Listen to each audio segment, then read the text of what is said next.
Hello again. Today I have another grayscale tutorial for you. This one is coloring a grayscale Santa from my book Santa's Christmas. And if you'd like to color along, you can download the image for free at my website ruthsanderson.com, print it and color along. So let's get started. These are Prismacolor Premiers, my favorite brand, but you can find other brands that work just as well. Search for comparable colors. This is cream. It's a very, very pale yellow. And I'm starting I like to start with the lightest colors in a picture. And sometimes I'll do the entire background first and then do the figure, but I often go back and forth with the figure in the background, and especially work in some of the colors that are in the background and see where they might apply to the figure. For instance, this Santa, to make him feel like he's in this very warm environment lit by candlelight, I'm putting the cream over the light areas of his hat so that his hat and his hair, which are white, are glowing with a very warm yellowy overlay of color. And you notice I'm laying this on pretty loosely. You know, the picture is doing so much of the work. You know, I'm going right over the grays, the middle tone grays, and I'm just sort of doing these big swoopy circles. In some areas, I will be rendering more closely, but in a lot of the time when there's a lot of detail in an area, you can just sort of overlap and not be super detailed about it, and the gray, you know, will be the thing that creates the depth and the detail, because the gray shows through. Colored pencils are transparent, and you have to work really, really hard to completely obliterate the gray. So now this is lemon yellow, which I'm adding around the little candles, and then I'm going to go in with Spanish orange to give it more of a, you know, super warm glow. So usually with anything that's glowing and light, you know, you get warmer as you go out from the image. And this is just the beginning. I'll go back in later on and sort of burnish these areas. But with colored pencils, if some of you are already familiar, I'm sure, you know, you want to do things in layers. You don't want to press too hard, too fast. You want to start kind of slow and then build up your layers. So here is, I believe it's either Goldenrod or I think it's Yellow Ochre that I'm using for the branches, the little branches, and I'm going to be speeding up parts of the coloring so that you're not here all day watching me color this one picture. I think it took me about maybe an hour and a half in real time, so this will be a bit faster.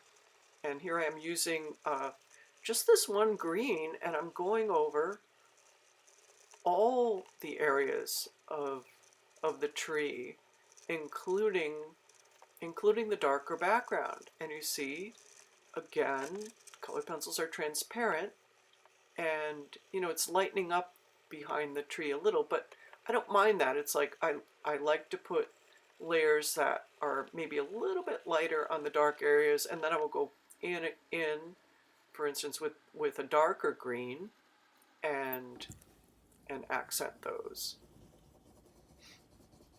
And this is an example of going back. You know, you often will go back and forth with pencils.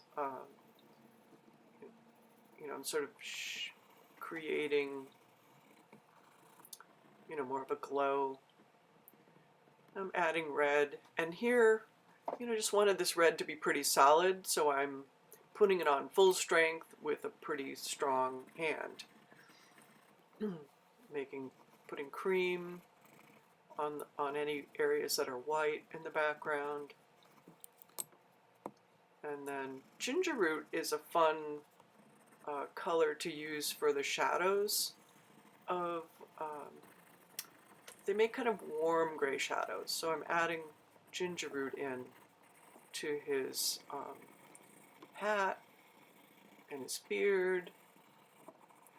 And I will also be adding a little warm gray to the beard and hat later on. So just straight goldenrod for the little gingerbread man. You know, a few layers, if you can tell. You know, I'm speeding this up. And anywhere that I want to have red, I will often put, oh, this is pink actually. I'll often put a light layer first and then the color I want on top of that. So I'm going to show his hat in real time. So I want to show you how layering works and how to get a nice red. I wouldn't go straight red first. I find that if you put down a light color first, even on an area that you think will be, you know, much darker than this and much brighter, that putting down a lighter color first, for instance pink, even though I want a red hat, it will blend with the red and give a really nice bright red instead of red itself is actually quite dark. If you notice the little bird with the red bow, that red is very dark. So to keep your reds light wherever you want a red, put down a number of layers of pink first. So now I'm speeding it up on some of the areas so that you don't have to watch me laborious do every single part. All right, so now I am adding the red, and this is poppy red, and I'm pressing a tiny bit harder and putting more layers in the shadows, but I am going over the light areas that I've put the pink on. So again, a few more layers in the shadow.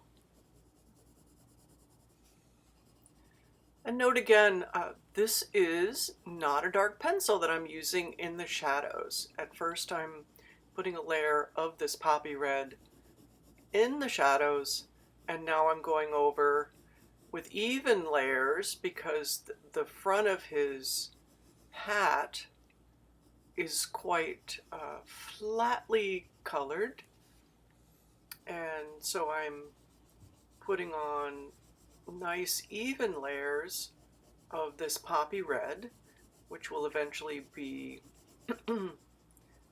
brighter, and as I develop the layers, it will look flat. But I do not press hard at first because I do want all the definition to show through, and if you burnish too hard too fast by pressing too hard with the pencil, you'll just kind of get a streaky mess. So with Grayscale especially, and coloring line art, colored pencil technique is all about layering. So you see now that this is now the third layer of the red, the poppy red, and I'm going over the shadows with a little bit more pressure, and I will go over them also with a darker red pencil, but for now I'm giving this a bright base. Now again, another layer. I think this is layer 5. You know, colored pencils need patience. You need patience to work with colored pencils, but it's quite meditative. I feel kind of like knitting. Layers. You do rows and rows, and you do rows and rows with colored pencils too. Now I'm going back in with pink, and I'm pressing harder, and I'm burnishing the light part of his hat with pink. And I'm going to go back in also with red on top of this. I'm not pressing so hard that I can't add a little bit more color afterward. But you do have to be careful when you burnish, when you press hard. Sometimes that can lead to not being able to put any more pigment on top. So this is why you kind of want to leave it till last in the process of any given area. So you see how that's evening out the hat.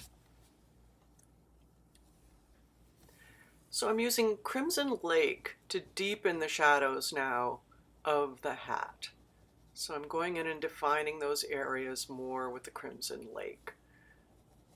And again, if you put on lighter layers first, your dark colors will work better, and you'll be able to not have all those little tiny white speculation that you get with colored pencil a lot, because you already have a base.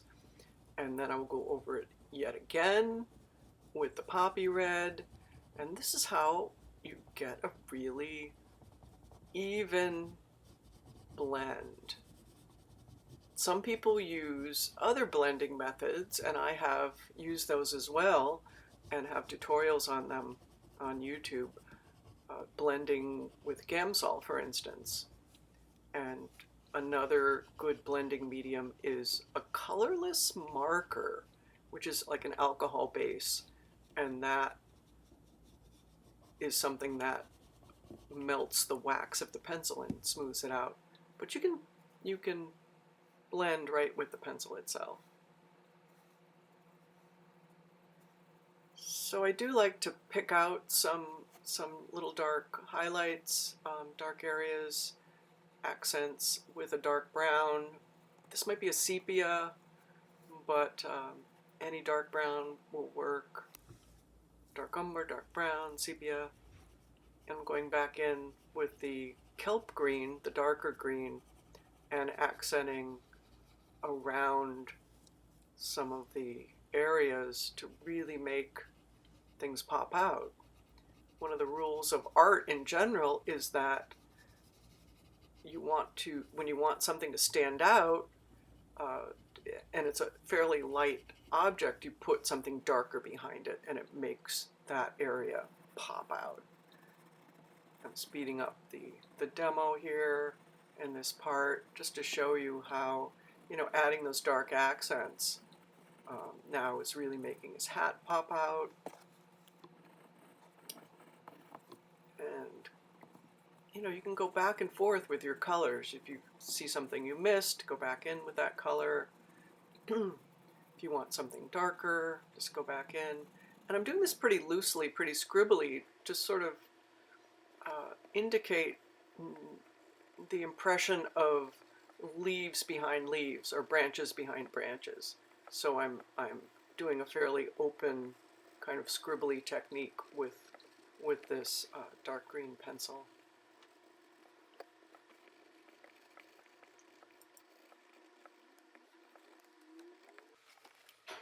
Now I'm going back in and putting pink over all the lightest areas of his clothing, overlapping a little bit into the grayer areas. Then I'm taking the poppy red, going into the shadows first and adding a layer into there, and then I will eventually go into the lighter areas with the poppy red as well.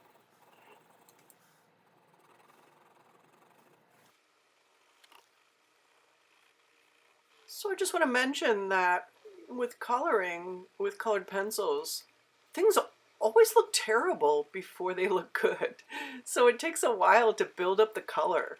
And this is in fast motion, how I'm building up layers now of the poppy red, going into the shadow areas first and then over the light areas, so that the shadow areas get that deep color as well. But you notice even with all these layers, you still see the shadow areas. So I will be able to go back in with my darker pencil and add some more darks to that. But it doesn't look good at first. So here is the speeded up version of adding that crimson red and just going in and adding color to the shadows. You know, when there's an edge, you sort of give a more detail and more pressure in those areas. But it takes a while to build up. This whole video probably would be close to 2 hours if I hadn't speeded up parts of it. But hopefully you still get the idea and the concept and the technique from when I was doing the parts in real time. And I will do his face in real time, so not to worry about that. Again, you know, outlining some of those transition areas and finding the shadow areas, and you know, keep it pretty simple if you can. You know, the light areas get an even coat of light, and the darker shadows get an even coat of both the primary red and the darker red. So like his hat, I'm going back in and burnishing a little bit with the pink to give it a base for when I put the brighter red on, so that it won't be too dark. Here's the poppy red, putting it over both the shadow area and the light area. But again, colored pencils are transparent, so you can see the shadows right through, but this gives you a softer, more blended look. Now this isn't perfect. I'll go back in possibly later at the end and burnish this a little bit more. If I were going to be coloring this professionally for a job, you know, a professional illustration, you know, I'd spend, you know, I might spend 4 hours coloring this as opposed to the 2 that it took. But I'm hoping you get the idea. Oh, this little area of his coat I forgot, and here I am starting from scratch and just adding the red. So the shadow part of his beard and the hat is quite light, so I thought I would add a little bit of extra touches here and there, of little shadow areas here and there, and you know, you can do this or not, it's up to you. It just adds, you know, a little bit of extra detail in the shadow areas. So, you know, so that part is optional. I went back in with the cream and making the white areas of his beard and the coat a little softer and a little warmer. Going back in with the ginger root. And you could add more colors to the shadow areas. You know, if you wanted, you could add a pale blue.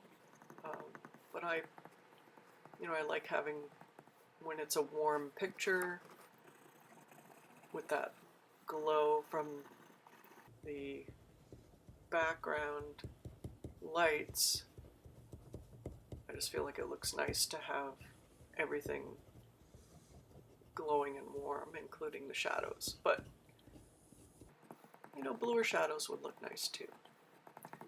And here some touches of adding touches of white. Just adding a few little extra white highlights. All right, now to the face. Coloring his eyes blue. I think that's non-photo blue, which don't let it fool you. It's really, will photograph fine. And using a dark brown for a little bit of accents on his iris and around his eyes. Just a little bit. You don't want to over accent the eyes too much. You don't want Santa to look like he's got mascara on. So I'll use a medium brown for some of the accents, the darker accents. I don't always do this. Sometimes I'll just start with the light area of the face, but an option that a lot of people do is to accent the dark areas first. And I could have done that on his clothing as well, but you know, find which works for you.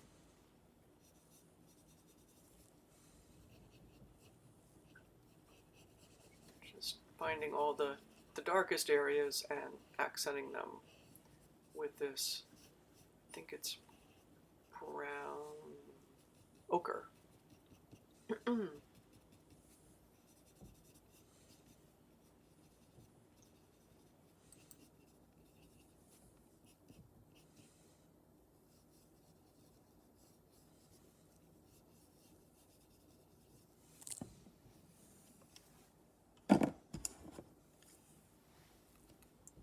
This is light peach, and I'm putting it over the all the light areas of his face and overlapping into the medium tones. So don't worry about being exact here. If you're putting these layers on lightly, it really doesn't matter if you cross over into other areas, and you can even, you know, go over some of the darker browns that you've already put down. You know, it's all going to blend together. The next color I'm going to use is peach, and I'm trying to find the sort of the middle tone grays and go over them with a little bit more pressure and a little bit more layers before I go into the lighter areas, which I'm also going to cover because Santa's face is pretty ruddy, so I don't want him to be too pale. Now I'm going over the whole thing, and again you see that transparency that the gray shows right through, and you don't have to worry about going in between things. Go right over everything. So this not pale peach, but peach can go over all the grays, even the ones that are reasonably dark.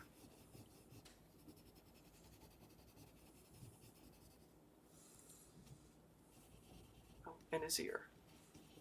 Don't forget his ear. It's hiding there under his beard. This is Nectar. And Nectar is one of my very favorite colors to use for flesh, especially in darker areas and shadow areas for, you know, for Caucasian faces.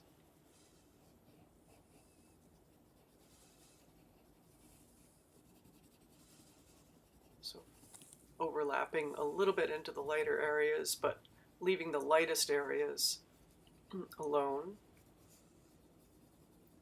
So sort of circling around that highlight. You don't want to cover that with a color this dark. And his nose is going to be quite reddish.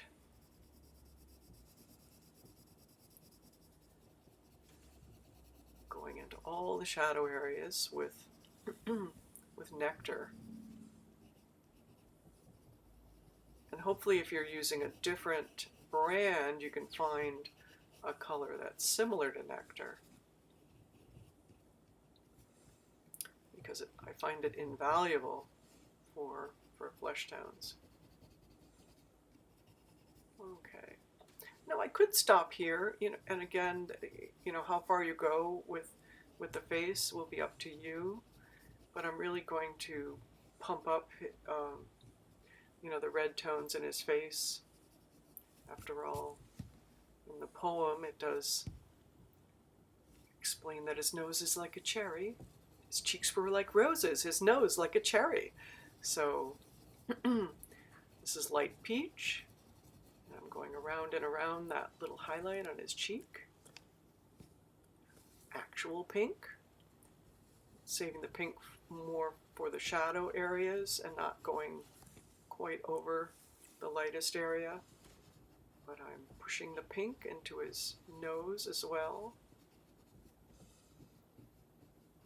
And putting pink on his mouth. On his lips. And of course, you have to match the cheeks, so I'm putting pink on that other cheek, because that's the one that's more in the shadow. So I thought I'd deepen his face in general here, so I'm going over burnishing with the peach to make those lighter areas a little richer in color. And I'm pressing a little harder now.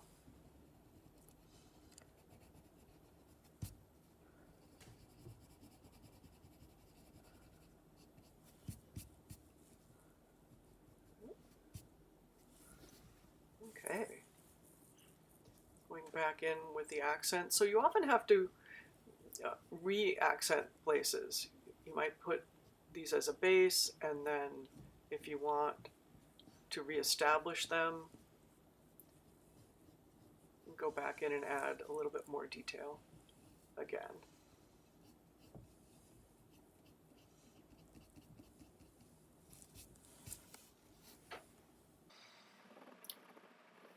So I'm going back in with the poppy red to make his hat a little redder,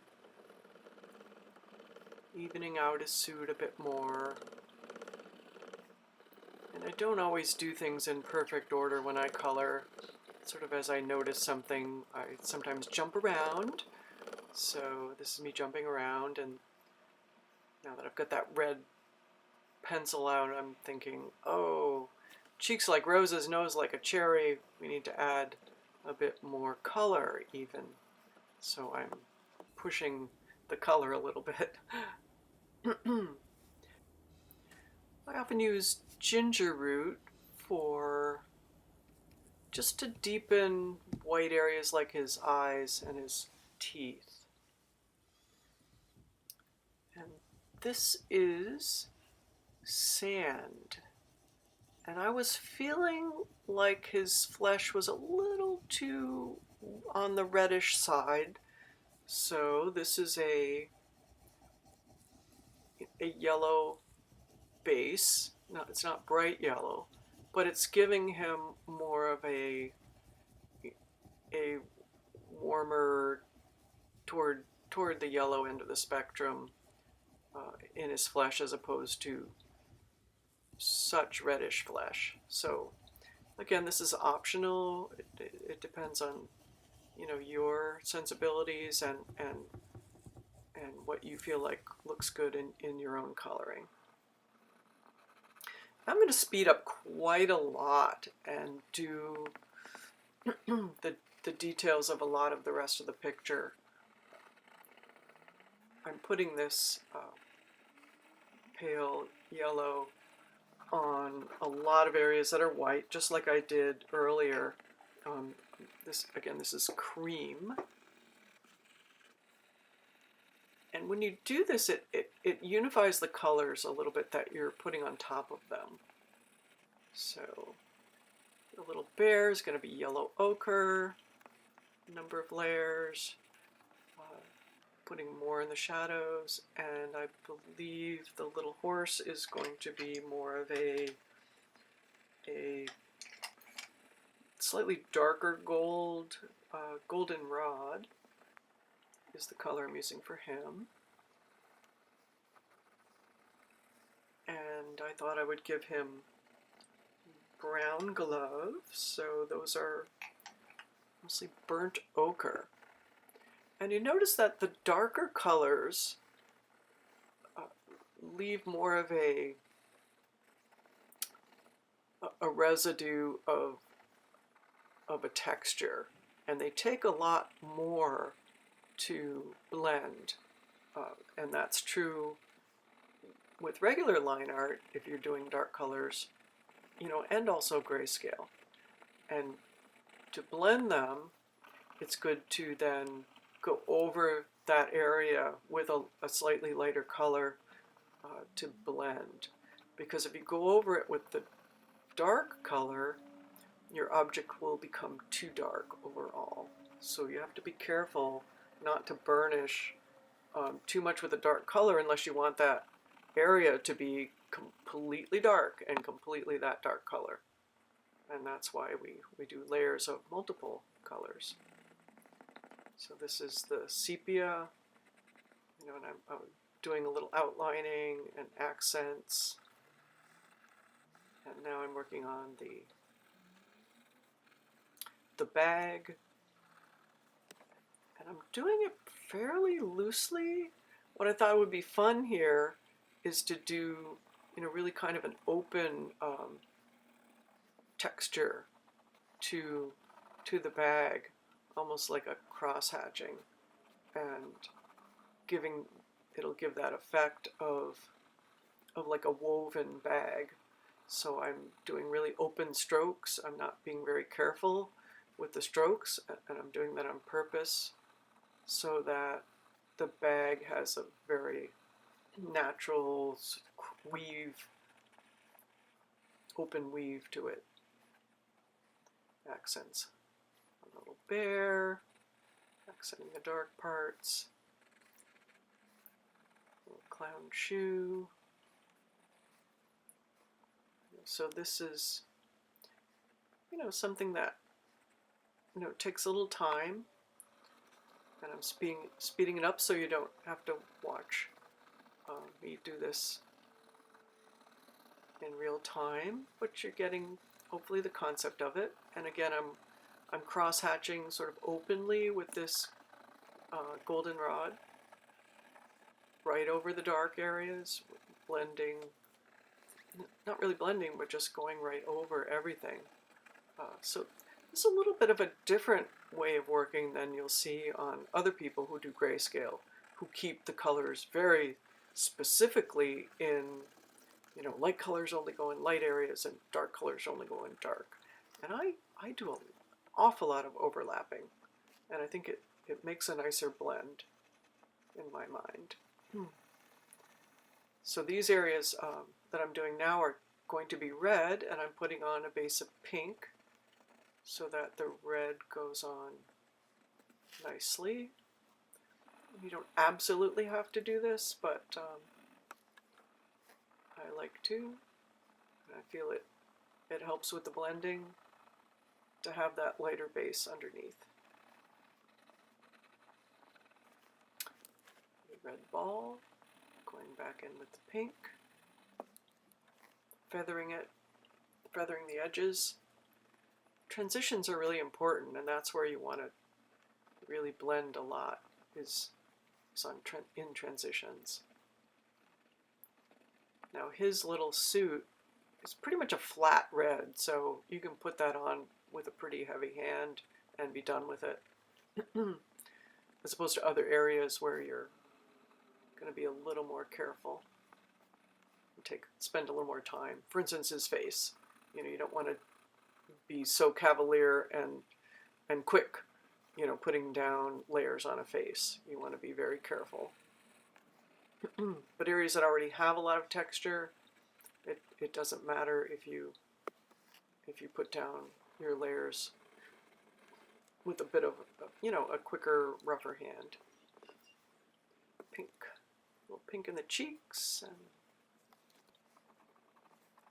I'm accenting this is, I think, 30% warm gray, again, staying with the warm theme, accenting some of the white shadows of white. Deepening the inside of the bag so it doesn't stand out so much, because we want those toys to stand out, not the inside of the bag.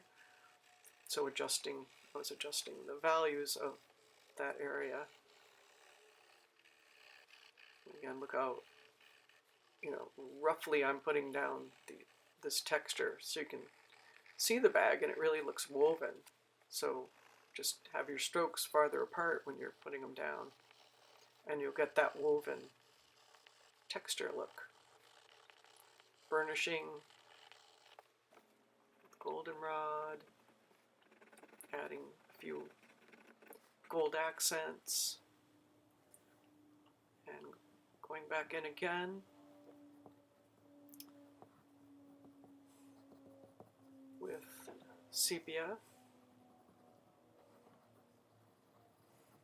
just to accent areas and make make a lighter area stand out against a darker background.